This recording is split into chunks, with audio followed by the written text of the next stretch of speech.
Hey now, welcome to another edition of the Inside BS Show. Today we're talking about one of the things that for me in dealing with causes or organizations that are important to me, we're dealing with the thing for those organizations that has been the most difficult for me, even though I put the most effort into it. And we're talking about fundraising. We're talking about raising money for the things we care about the most. And we have an expert today who's going to help us understand how to do it and how to do it the right way. We're speaking with Chad Paris. He's the principal and CEO of a company called Parisleaf. He's going to tell us all about what he does, how he does it, and maybe he'll even give us some tips so that we can do it more effectively. Welcome, Chad Paris, to the Inside BS Show. Chad, welcome to the show. Thanks for joining us today. Explain to folks what you do. Yeah, so personally or as a firm, I guess I'll give you both. So give us both, yeah. Sure. So first and foremost, as Dave mentioned, thank you for having me on today, by the way, and to all the listeners, hello. Thank you for your time. So our firm is a brand and digital agency for nonprofits. We specialize in fundraising campaigns. As far as what I do, as Dave mentioned, principal CEO, which basically means I'm mostly in charge of vision, culture, and sales. Those are my core responsibilities, and just make sure the train stays on the tracks. So that's typically my day to day. Okay, so when we talk about you help with fundraising, give us a couple of examples of how you help people raise money for, I'm assuming, causes that are important to to the community, causes that are important to specific groups. Give us a couple of examples, Chad. Sure. So I'll start real high level and first say, we've as a firm, we've worked on everything from $3 million campaigns to $3 billion campaigns, and really everywhere in between.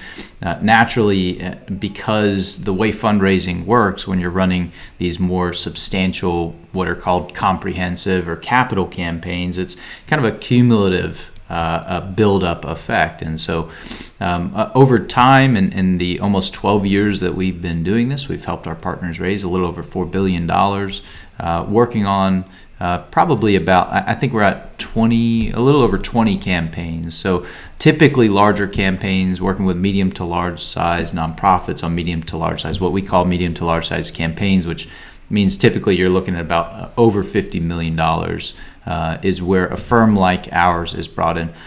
The reason for that is getting into your answer, is because in order to justify our kind of horsepower and firepower, you really do need to be running a larger campaign.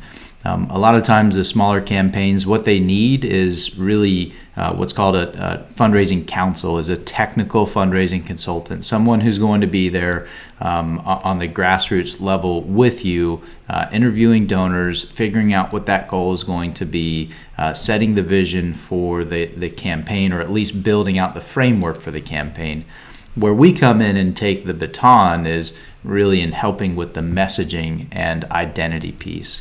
What is going to be what motivates beneficiaries, donors, researchers, leaders of the organization.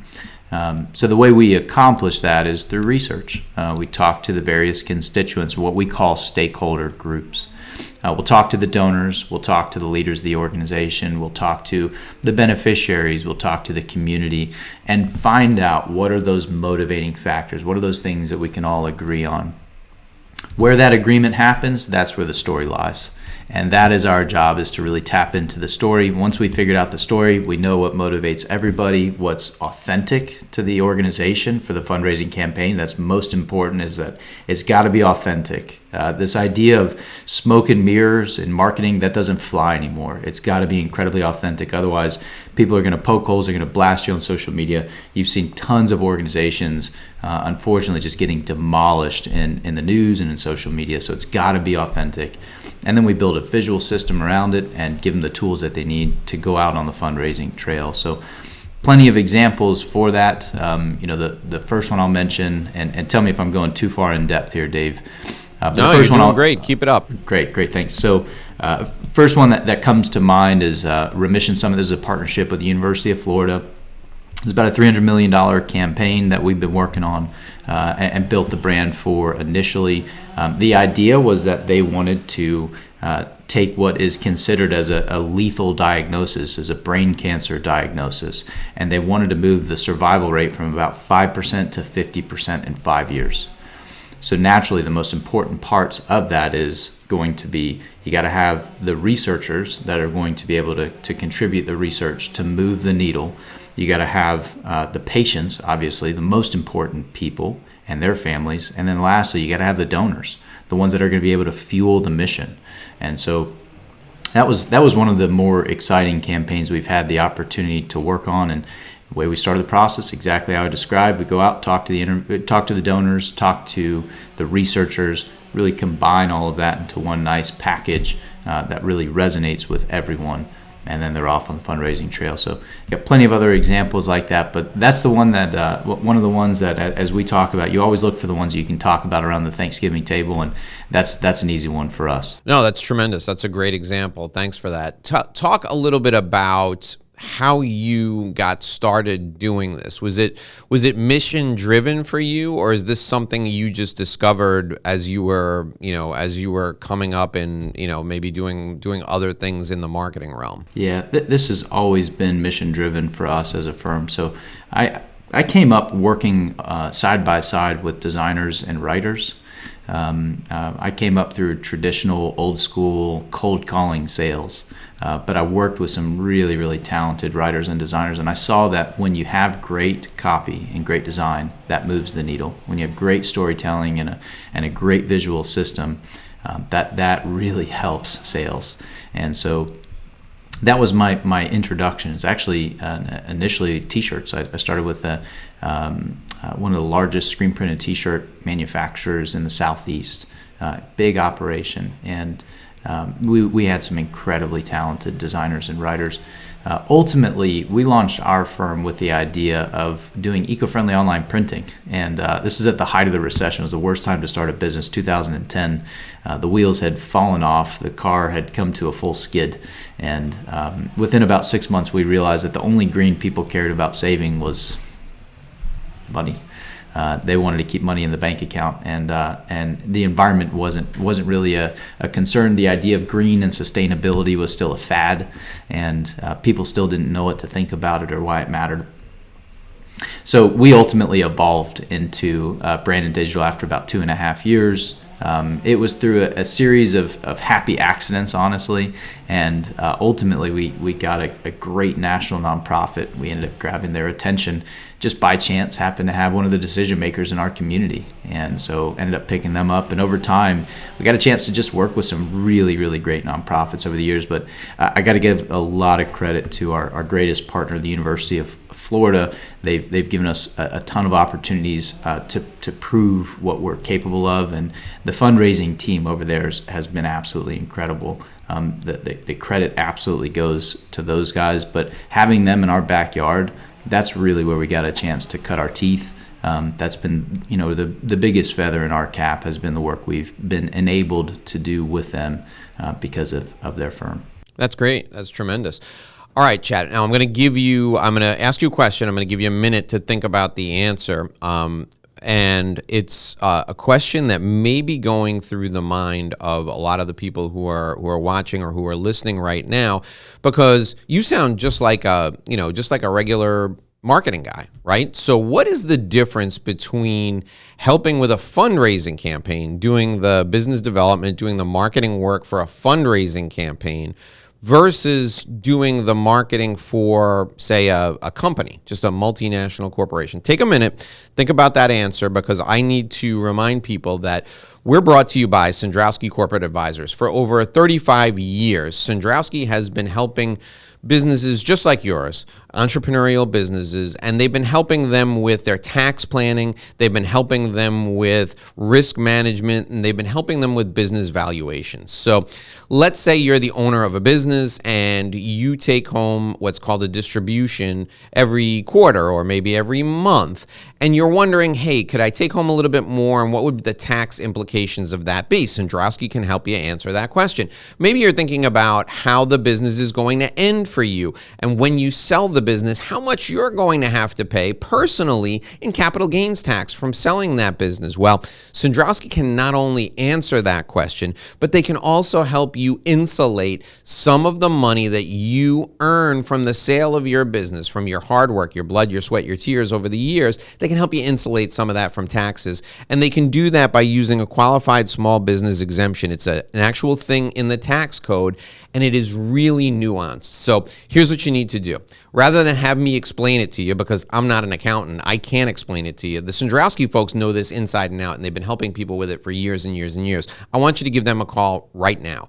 Call 866-717-1607, 866-717-1607. Cendrowski Corporate Advisors, they're a CPA firm with a different perspective. We're also brought to you by My Revenue Roadmap Guide. So you're a professional, you're a business owner, you want to build your business, but you want to do it in a way that's natural, that focuses on thought leadership, that focuses on relationships, that focuses on adding value to the lives of the people who you serve. Here's what I'd like you to do. Download my free Revenue Roadmap Guide. This is the exact business development plan I use with my clients. You can download it right now for free. Go to revenueroadmapguide.com. revenueroadmapguide.com. Enter your contact info there. You can download the same guide I use with my clients, customize it to your business, and you will be able to grow just like the pros do. revenueroadmapguide.com. It is my free resource for you as a thank you for watching and for listening to the show.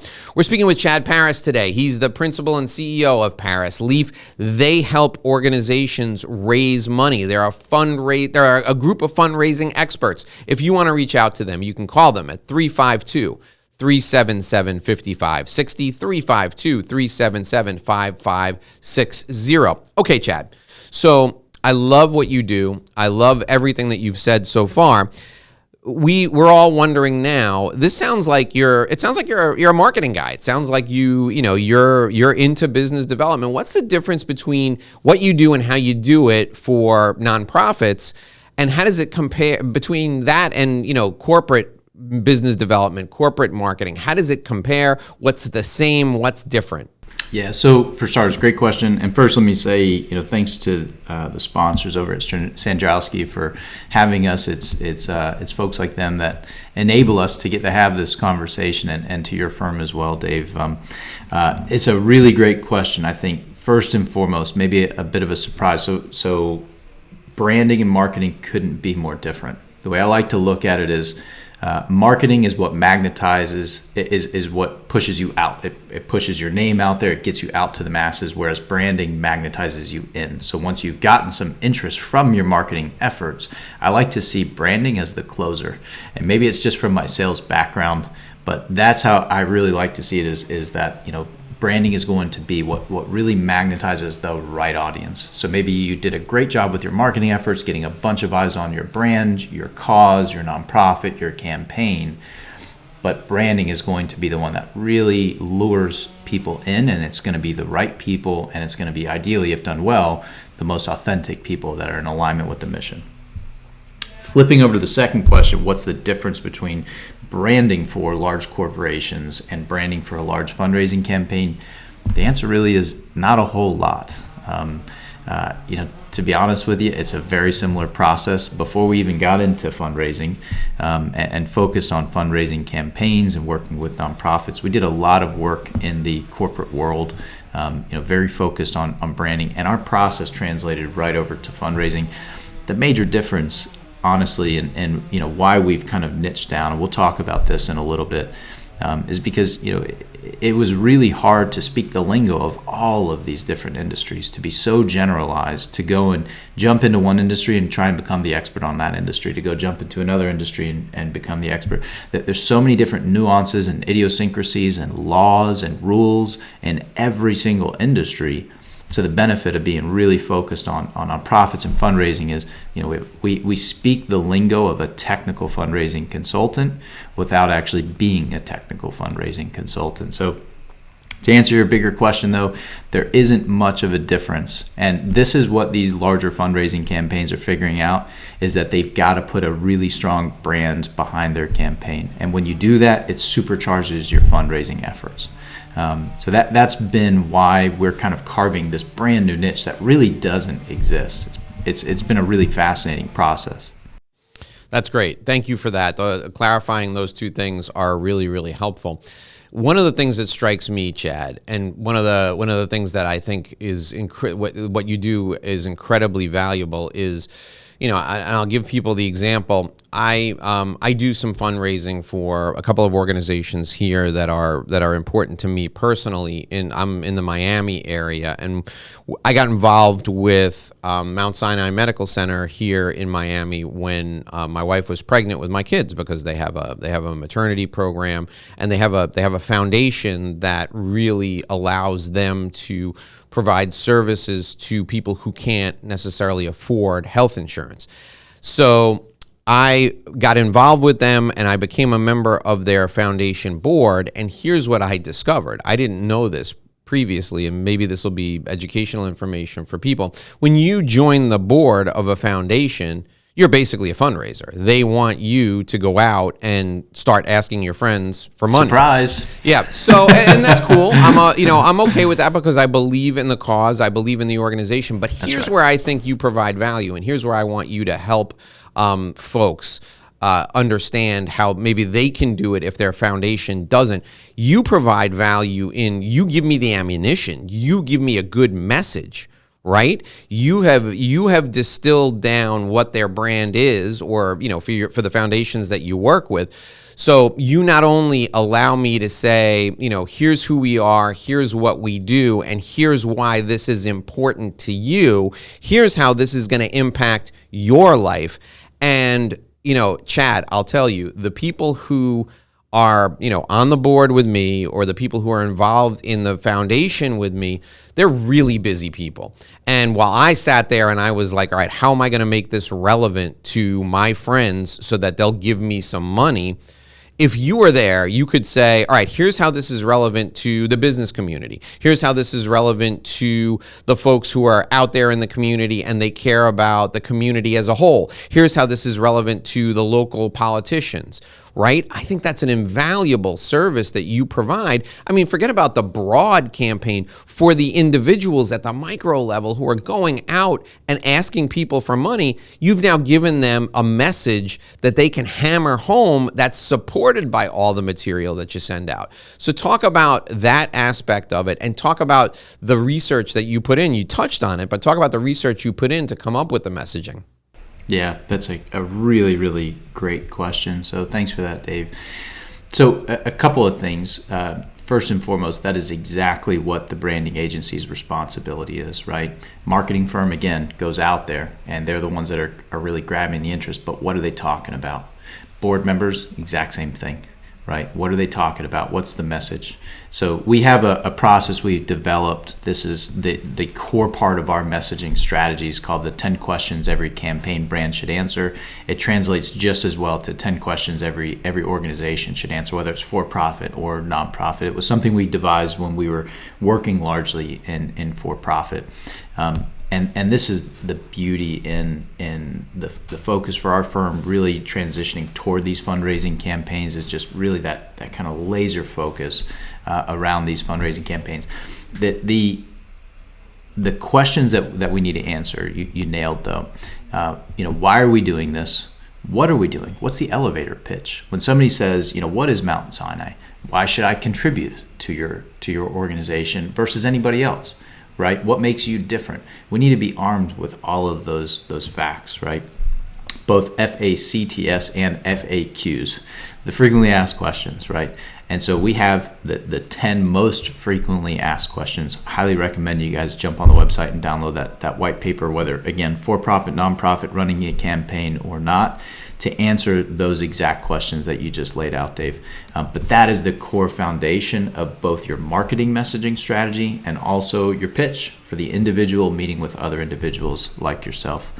The other distinction I wanted to throw out there, and this is why fundraising campaigns are so essential, is that it's been proven when you run a fundraising campaign versus when you're not running a fundraising campaign, you're going to raise more money. There tends to be more motivation, more energy. You have a goal. You have an end in sight, right? This isn't an indefinite thing. When you're just out there fundraising day to day, it's an indefinite thing, right? You're going to be there for forever, so I can give to you whenever, right? But for a fundraising campaign, We have a set goal and a set amount of time. And that tends to motivate people even more to write even bigger checks and to make even bigger commitments. But also it enables these nonprofits to put a flag in the ground and to say they're going to change the world in some kind of very specific way in a very specified amount of time. So that's why these fundraising campaigns can be really, really effective ways for nonprofits to raise money. You take the same exact rules we just talked about and you translate them over to the 10 questions every campaign brand should answer. Why are we running this campaign as a nonprofit? And that needs to be informed by the nonprofit's brand. Yeah, no, that's terrific. And I think it's incredibly helpful for everyone who's listening to this. I mean, if you're a business owner, you should think about your business and in that way, using that framework. It's incredibly helpful for the people who are going out to talk about your business. I can't tell you how many times I meet a business owner and I say, if you only had 30 seconds, explain the value you provide in 30 seconds. And the business owner is like, well, 30 seconds. I mean, they can't even talk about why. Yeah, they can't even talk about why they're in the business they're in 30 seconds, right? Or in the nonprofit's case, right? They do so much, and so how do I decide what is most impactful? Well, you need to do that based on research. That's what moves the needle. Right. And with Mount Sinai's brand promise, for example, like when I first started working with them. For me, it was real. The level of indigent care they provide was why I was into it, because I'm a firm believer, I have been for years, that healthcare is a right, not a privilege. And because here in this country we're guaranteed the right to life, liberty, and the pursuit of happiness. Well, you can't pursue happiness if you're not healthy. So the fact that they were providing $100 million in care to the poor and the homeless. Who's going to pay for that? Well, that's where the foundation comes in. That was a big deal for me, right? So I'm out talking to rich people about how much indigent care Mount Sinai does, and a lot of them could care less, So for those people, the message strategy was about, well, we're building a state-of-the-art heart facility, and we're recruiting the top heart. We've recruited the top heart surgeon in the world who was at NYU Medical Center. We recruited him to Mount Sinai, and the foundation allowed us to invest in that recruiting effort. Well, all of a sudden, these 60-something, 70-something plus people were like, oh, you're recruiting the top heart surgeon in the world. Well, if I ever have a cardiac event, now I can go to the hospital. So it was in their self-interest. So adjusting that messaging was critical for me. If I had just gone out there and banged the drum about the good work they were doing with the poor, a lot of those people unfortunately wouldn't have cared. So the research that you do in looking at the different groups that these foundations are critical to serving is essential, because what's important to me as a fundraiser may not be important to a group of people or the audience that I'm speaking to. So talk to us about, give us an example of, if I can put you on the spot, give us an example of when you uncovered what I would consider to be, like in that example that I just gave, a hidden need or some hidden value that foundation provided, and maybe the executive director knew it, or maybe the founder of the foundation knew they were providing value to this secondary or tertiary constituency, but nobody had really gone after folks who were interested in that cause. Give us an example of how your firm uncovered that secondary or that tertiary market and hit them with an appropriate message that increased their fundraising capability. Can you think of one? Yeah. Well, for starters, I want to take a step back, because I think you hit on a really important subject. I know I don't think we'll disagree on this. It's not that rich people don't care about helping poor people, right? It's about finding the right people that's a passion for them, that maybe they came from that background, that maybe they were, first generation to go to college in their family.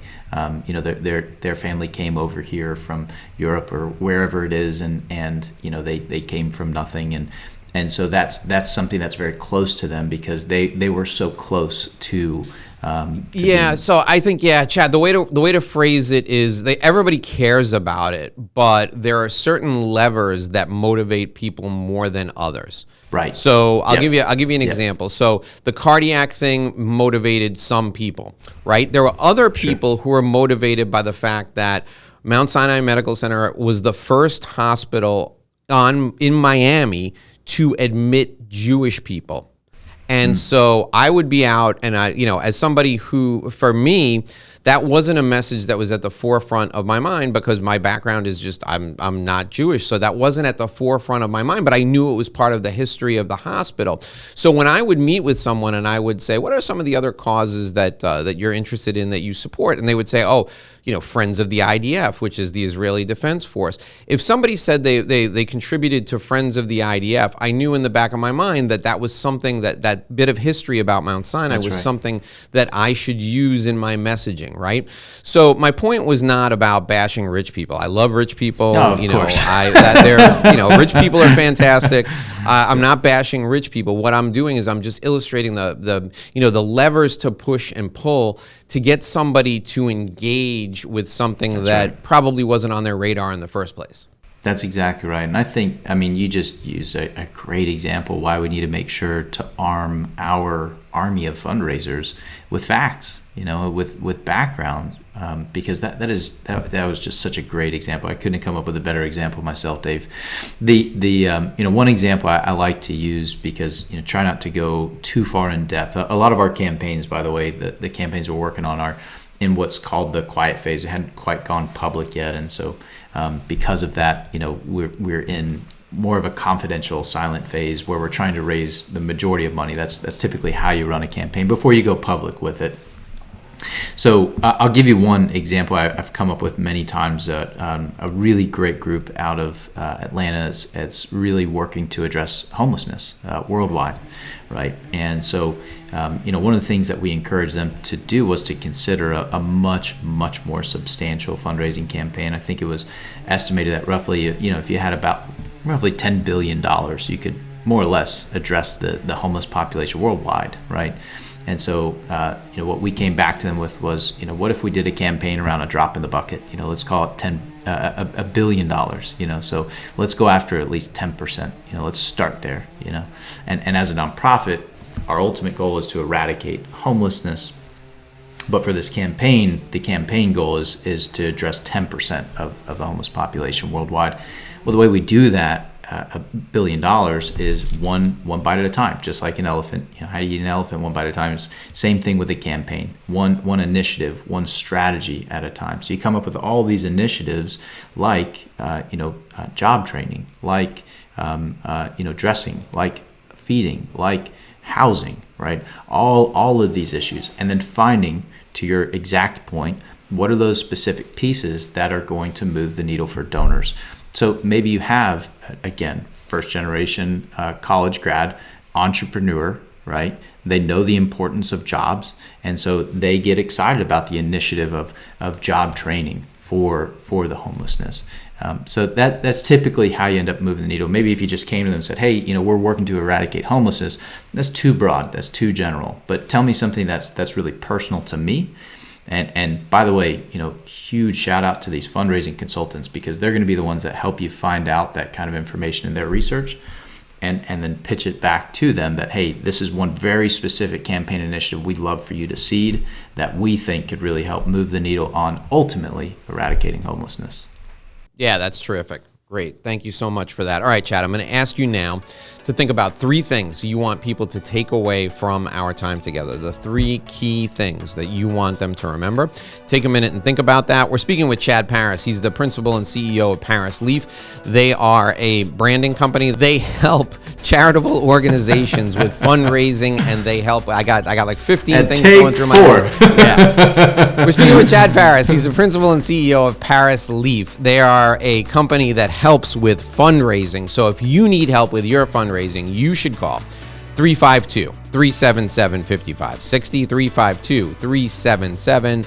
5560. We're brought to you by Sandrowski Corporate Advisors. They're the CPA firm with a different perspective. If you need help with tax planning, with business valuation, with forensic accounting, with risk management, you need to call Sandrowski. You can reach out to them at 866-717-1607, 866-717-1607. All right, Chad, what are the three things we should take away from our time together today? So you and I got a chance to speak a little bit before we jumped on this call, and one of the things I asked is, who are your main audiences? And you mentioned entrepreneurs is one of the groups that you really speak to, and so I would just say, from one entrepreneur to another, one of the greatest moves that we've made is just focusing, and really getting laser focused in a specific niche. Right, the expression that the riches are in the niches, and it's not that we're rich or anything like that, but it has made things much easier. So from one entrepreneur to another, any entrepreneurs that are out there listening, I just highly recommend get as focused as you can. Make sure that the niche makes sense, that there's enough opportunity there. But that's been tremendously beneficial to our firm. Going from a generalized branding agency to a much more focused brand and digital agency that specializes in fundraising campaigns for nonprofits. That's made our message so much easier, and it's helped attract the right kind of talent and the right kind of opportunities. So that's first and foremost. Secondly, and this is again for entrepreneurs, but transitioning to your other audience around professional services. I know you speak to a lot of different attorneys, accountants, things like that. Is just the importance of discipline and focus. I've found, and maybe it's just I'm getting into my grayer years here, and so I'm really starting to earn the painful lessons, but just the importance around discipline and focus, keeping your eye on the ball. That has been one of the greatest mistakes I've made throughout my career, are the times that I take my foot off the gas. And I think it's really important just to make sure to stay focused, but then on the other side, discipline. And a big part of discipline is not just focus, but is also self-care.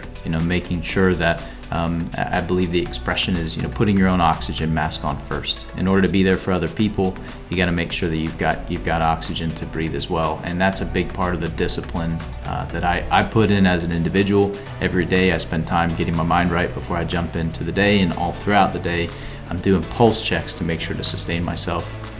The last thing I'll mention, and this is probably the most valuable lesson I've learned, and I think this goes to anybody in life, but also particularly to startups, entrepreneurs, if you're a professional, burgeoning professional. But it was the understanding the importance of resilience and really just never giving up. The pandemic was not too kind to us. The pandemic was not too kind to many. But all throughout our journey as a firm, we've had times that have been really, really difficult, and all throughout I've constantly been reminded of the importance of just taking quitting out of your mind if you are doing what you should be doing with your professional career. I get out of bed every day. I know this is exactly what I'm supposed to be doing. It's hard as hell, it's tough as hell, but it's a lot of fun, and we get to work with some incredible organizations that are truly changing the world. It totally resonates with me in my bones. When you know that, don't ever give up, never quit. And that's been one of the most powerful lessons I've learned in my journey. So Dave, thank you again for having us, and to Sandrowski and to your firm for sponsoring the podcast. Really grateful to be here today with you. Oh, thank you, Chad. Those three things were fantastic. Great lessons to take away. Folks, if you want to reach out to Chad Paris, here's how you can do it. Call 352-377-5560, 352-377-5560. We're also going to put his email address and the website down in the show notes. Make sure to go to his website and download the 10 important questions you need to ask. And you heard Chad say it himself.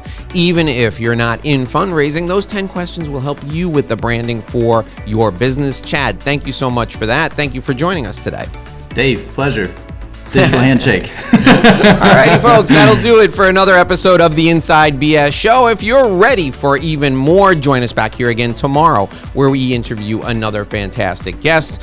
Until then, my name is Dave Lorenzo. If you like what you heard today, make sure you give us a shout out down in the comments. You can even just say, hey now, and throw a hey now down in the comments. If you didn't like it, or you want to suggest a specific guest, or you'd like to hear about a specific topic, leave that down in the comments too.